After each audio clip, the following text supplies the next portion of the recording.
और बड़ी खबर यह है कि प्रधानमंत्री मोदी की तरफ से बंगाल में ईडी के द्वारा जब्त पैसे को गरीबों में बांटने की पहल शुरू की जाएगी। पीएम मोदी ने कृष्णानगर से बीजेपी प्रत्याशी राजमाता अमृता राय से फोन पर बातचीत के दौरान ये बात कही। पैसा ही पैसा होगा। तो भैया सुना, ईडी द्वारा जब्त किए गए पैसों को मोदी जी बंगाल के गरीबों में बांटेंगे। लल्लन भैया, मुझे तो लगता है कि ये भी एक चुनावी जुमला है और इन पर भरोसा करना है बेकार, क्योंकि 15 लाख का चूरन पहले भी थमा चुके हैं एक बार।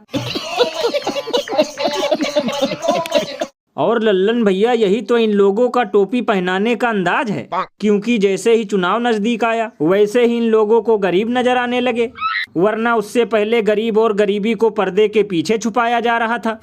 भैया इसीलिए तो लोग घनघोर बेइज्जती करते हुए ये कहते हैं कि चुनाव आते ही ये लोग बोलने आते हैं गरीबों से मीठे बोल, और उसके बाद हो जाते हैं संतरे की तरह गोल। थोड़ी मर्यादा रखिए। वैसे भैया, अगर वास्तव में ये ईडी द्वारा जब्त किया गया पैसा वहाँ के गरीबों में बांटा गया तो इसे रेवड़ी कल्चर कहा जाएगा या फिर गुलाब जामुन कल्चर। लल्लन भैया, इसे रेवड़ी या गुलाब जामुन कल्चर नहीं बल्कि ऊँट खरीदो कल्चर कहा जाएगा, क्योंकि जहां पहले से मौजूद है इनकी सरकार, वहां जब्त किए गए पैसे बांटने का जरा भी नहीं है प्रचार। और अभी तो रुको, क्लाइमैक्स अभी बाकी है। आज आपको ये बात सोचनी चाहिए कि भारत के बहुत सारे युवा इलॉन मस्क, मार्क ज़करबर्ग या मुकेश अंबानी बनने की बजाय सरकारी नौकरी के सपने क्यों देखते हैं। वो भारत सरकार में एक संयुक्त सचिव बनना चाहते हैं, लेकिन इलॉन मस्क नहीं बनना चाहते। तो भैया देखा, जैसे ही आईएलओ ने भारत में फैली बेरोजगारी का भांडा फोड़ा, वैसे ही सुधीर चचा लोगों को ये ज्ञान देने आ गए कि सरकारी नौकरी में क्या रखा है। युवाओं को एलन मस्क या मुकेश अंबानी जैसा बनना चाहिए। लल्लन भैया, यही सब सुनकर तो कल से टेंशन है कि कहीं किसी दिन महंगाई पर ज्ञान देते हुए ये लोग देशवासियों से ये न कहने लगे कि रोटी सब्जी दाल चावल में क्या रखा है। लोगों को इन महाशय की तरह गोबर खाना चाहिए।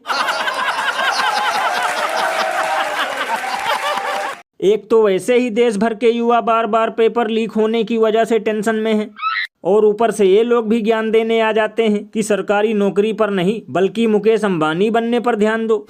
वैसे भैया, सुधीर चौधरी का कहना भी लगभग 56% सही है, क्योंकि ये खुद कभी सरकारी नौकरी के पीछे नहीं भागे, बल्कि मुकेश अंबानी बनने के लिए सीधे 100 करोड़ के पीछे भागे। लेकिन नेहरू की वजह से सारा मामला हो गया था फेल और इनको जाना पड़ा तिहाड़ जेल।